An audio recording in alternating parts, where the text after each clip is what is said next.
দিন যত যাচ্ছে ততই বেরিয়ে আসছে একের পর এক গোপন খবর। ওসমান হাদিকে হত্যার পরিকল্পনা এবং এর ছক কষা হয়েছিল আরও আগেই।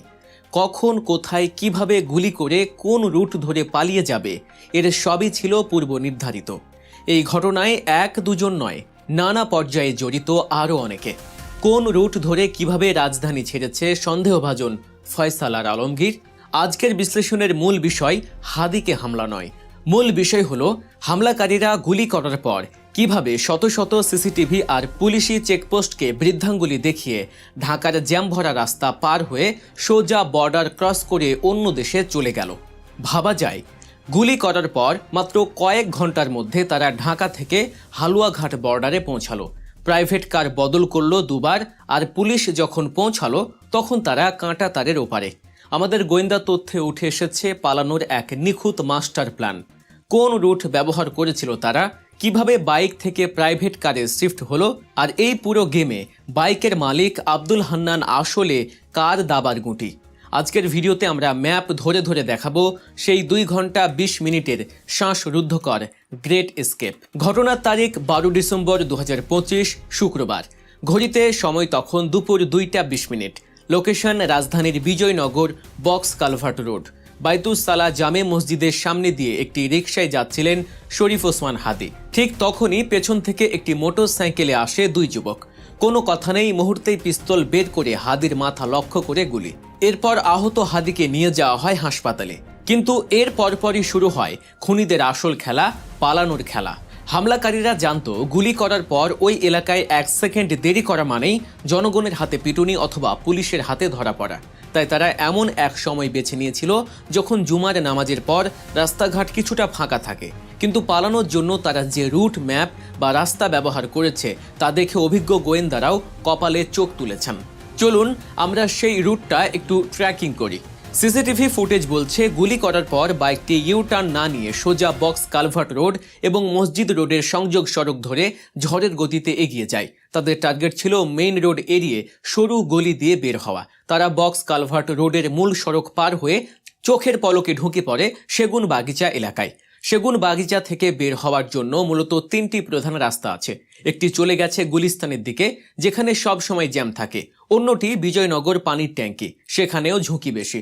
তৃতীয়টি হলো শিল্পকলা একাডেমি হয়ে মৎস্য ভবনের পেছনে রাস্তা। খুনিরা অত্যন্ত ঠান্ডা মাথায় তৃতীয় অপশনটি বেছে নেয়।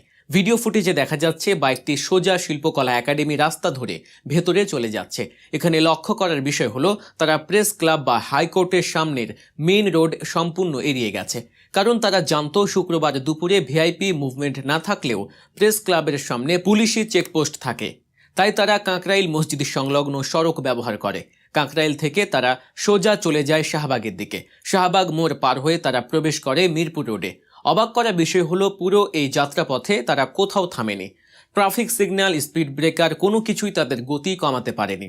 যেন তাদের কাছে পুরো ঢাকার ট্রাফিক লাইটের কন্ট্রোল ছিল, অথবা তারা জানতো ঠিক কোন সময়ে কোন সিগন্যাল গ্রিন থাকবে। সবচেয়ে বড় টুইস্টটি আসে মিরপুরে পৌঁছানোর পর। সাধারণত অপরাধীরা বাইক নিয়েই পালানোর চেষ্টা করে, কিন্তু এরা ছিল পেশাদার। তারা জানতো বাইকের নাম্বার প্লেট পুলিশ ট্র্যাকিংয়ে চলে আসবে। তাই মিরপুরের একটি নির্দিষ্ট পয়েন্টে আগে থেকেই তাদের জন্য অপেক্ষা করছিল একটি প্রাইভেট কার। চিন্তা করুন পরিকল্পনার গভীরতা। বাইকটি সেখানে ফেলে তারা দ্রুত উঠে পড়ে ওই প্রাইভেট কারে। কিন্তু এখানে শেষ নয়। তদন্তে উঠে এসেছে মিরপুর থেকে হালুয়াঘাট বর্ডার পর্যন্ত যাওয়ার পথে তারা আরও একবার গাড়ি বদল করেছে। অর্থাৎ মোট 2টি প্রাইভেট কার ব্যবহার করা হয়েছে এই মিশনে। এর মানে শুধু ওই 2 শুটার নয়, তাদের ব্যাকআপ দেওয়ার জন্য রাস্তায় রাস্তায় লজিস্টিক্স সাপোর্ট টিম আগে থেকেই প্রস্তুত ছিল। এবার আসা যাক বর্ডার ক্রসিংয়ের ঘটনায়। পুলিশ যখন সিসিটিভি ফুটেজ বিশ্লেষণ করে তাদের রুট ম্যাপ তৈরি করছিল, ততক্ষণে খুনিরা ঢাকা ছেড়ে অনেক দূরে। তাদের গন্তব্য ছিল ময়মনসিংহ জেলার হালুয়াঘাট সীমান্ত। শুক্রবার মধ্যরাতে সীমান্তে রেড অ্যালার্ট জারি করা হয়। বিজিবি এবং পুলিশের কড়া নজরদারি বসানো হয়। কিন্তু দুর্ভাগ্যজনকভাবে প্রশাসন যখন সীমান্তে জাল ফেলল, ততক্ষণে পাখি খাঁচা ছাড়া।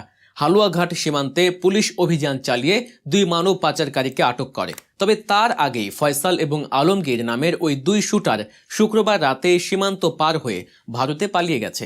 অর্থাৎ প্রশাসনের নাকের ডগা দিয়ে একের পর এক গাড়ি বদল করে প্রায় 200 কিলোমিটার পথ পাড়ি দিয়ে তারা নিরাপদে ভিন দেশে আশ্রয় নিয়েছে।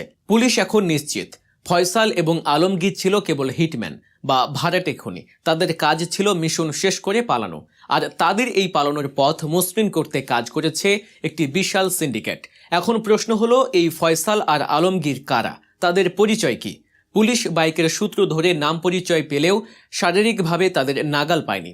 তবে বাইকটি আমাদের নিয়ে যায় আরেক রহস্যময় চরিত্রের কাছে, আব্দুল হান্নান। যে হর্নের বাইকটি ব্যবহার করে ওই হামলা চালানো হয়েছিল, পুলিশ সেটির রেজিস্ট্রেশন নম্বর ট্র্যাক করে মালিক মোহাম্মদ আব্দুল হান্নানকে গ্রেফতার করে।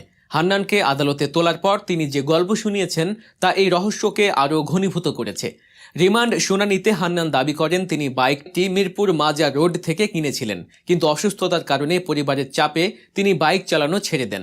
এরপর তিনি বাইকটি একটি শোরুমে বিক্রি করে দেন। তার দাবি তিনি বাইক বিক্রি করে দিয়েছেন অনেক আগেই, কিন্তু কাগজপত্রে মালিকানা পরিবর্তন বা নেম ট্রান্সফার করেননি। তার যুক্তি, অসুস্থতার কারণে তিনি শোরুমে গিয়ে নাম পরিবর্তনের স্বাক্ষর দিতে পারেননি। কিন্তু রাষ্ট্রপক্ষের আইনজীবী ওমর ফারুক আদালতে খুব শক্ত যুক্তি তুলে ধরেছেন।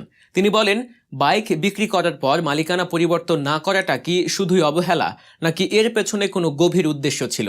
হান্নান কি আসলেই নির্দোষ বিক্রেতা, নাকি তিনি জানতেন তার বাইকটি হিট অ্যান্ড রান মিশনের জন্য ব্যবহার করা হবে? আদালত হান্নানের এই অসুস্থতার অজুহাত পুরোপুরি বিশ্বাসও করেনি, তাই জিজ্ঞাসাবাদের জন্য তাকে 3 দিনের রিমান্ডে পাঠানো হয়েছে। পুলিশ ধারণা করছে হান্নান হয়তো সরাসরি হামলায় অংশ নেননি, কিন্তু এই বাইকটি খুনিদের হাতে তুলে দেওয়ার প্রক্রিয়ায় তার ভূমিকা থাকতে পারে। অথবা খুনিরা হয়তো জেনে শুনেই এমন একটি বাইক বেছে নিয়েছিল যার কাগজপত্রে ঝামেলা আছে, যাতে পুলিশ মূল অপরাধীদের ট্র্যাক করতে গিয়ে বিভ্রান্ত হয়। পুরো ঘটনাটি বিশ্লেষণ করলে আমরা দেখতে পাই এটি কোনো বিচ্ছিন্ন ঘটনা নয়। ইনকিলাব মঞ্চের নেতাদের ধারণা, বৈষম্য বিরোধী ছাত্র আন্দোলনের অন্যতম মুখ হওয়ার কারণেই ওসমান হাদিকে টার্গেট করা হয়েছে। হামলাকারীরা চেয়েছিল তাকে হত্যার মাধ্যমে একটি ভীতিকর পরিস্থিতি তৈরি করতে, আর তাদের পালানোর স্টাইল দেখে এটা স্পষ্ট যে তাদের পেছনে বড় কোনো রাজনৈতিক বা সন্ত্রাসী গোষ্ঠীর শেল্টার আছে। সবচেয়ে উদ্বেগের বিষয় হলো আমাদের গোয়েন্দা তথ্যের ঘাটতি। খুনিরা যখন ঢাকা থেকে ময়মনসিংহ যাচ্ছে, তখন হাইওয়ে পুলিশ বা চেকপোস্টগুলোতে কেন তাদের আটকানো গেল না? প্রাইভেট কার বদল করার মতো সময় এবং সুযোগ তারা কিভাবে পেল? হালুয়াঘাট সীমান্তে মানব পাচারকারীরা কিভাবে এত সক্রিয় যে রেড অ্যালার্টের মধ্যেও তারা মানুষ পার করে দিচ্ছে? পুলিশ এখন মাঝখানের সেই 2টি প্রাইভেট কার এবং তাদের চালকদের খুঁজছে। সিসিটিভি ফুটেজে বাইক আরোহীদের মুখ অস্পষ্ট থাকায় তাদের শনাক্ত করতে সময় লেগেছে, আর এই সময়ের সুযোগটাই কাজে লাগিয়েছে অপরাধীরা। ফয়সাল ও আলমগীর এখন ভারতের মাটিতে, সেখান থেকে তাদের ফিরিয়ে আনা দীর্ঘ আইনি প্রক্রিয়ার ব্যাপার। কিন্তু তাদের যারা এই দেশে আশ্রয় দিল, গাড়ি দিল এবং বর্ডার পার করে দিল, তারা তো দেশেই আছে। পুলিশ কি পারবে এই লোকাল মাস্টার মাইন্ডদের ধরতে? এই ঘটনা আমাদের নিরাপত্তা ব্যবস্থার একটি বড় দুর্বলতা চোখে আঙুল দিয়ে দেখিয়ে দিল। সন্ত্রাসীরা হাইটেক হচ্ছে, তাদের পরিকল্পনা হচ্ছে নিখুঁত, কিন্তু আমাদের নজরদারি কি সেই তালে তাল মেলাতে পারছে? ওসমান হাদি বেঁচে আছেন ভাগ্যের জোরে, কিন্তু খুনিরা যে ব্লুপ্রিন্ট বাস্তবায়ন করে পালিয়ে গেল তা সত্যিই ভয়ের কারণ। আব্দুল হান্নানের রিমান্ড শেষে হয়তো জানা যাবে বাইক হাত বদলের আসল কাহিনী। হয়তো বেরিয়ে আসবে কারা ছিল সেই প্রাইভেট কারের চালক, কিন্তু ততদিনে ফয়সাল আর আলমগীর হয়তো তাদের ডেরা বদলে ফেলবে। প্রিয় দর্শক, আপনার কি মনে হয়, বাইকের মালিক হান্নান কি আসলেই নিরীহ, নাকি তিনিও এই চক্রান্তেরই অংশ? আর এত শত চেকপোস্ট এড়িয়ে খুনিরা বর্ডার পার হলো কিভাবে, কার ইশারায়? আপনার সুচিন্তিত মতামত আমাদের কমেন্ট বক্সে জানান। এমন সব বিশ্লেষণধর্মী এবং অনুসন্ধানী ভিডিও নিয়মিত পেতে গল্প নিউজ চ্যানেলটি সাবস্ক্রাইব করে বেল আইকনটি অন করে রাখুন। সত্য খবর জানার অধিকার আপনার, আর তা জানানোর দায়িত্ব আমাদের। দেখা হবে আগামী ভিডিওতে নতুন কোনো তথ্যের সাথে। ততক্ষণ ভালো থাকুন, নিরাপদে থাকুন। আল্লাহ হাফেজ।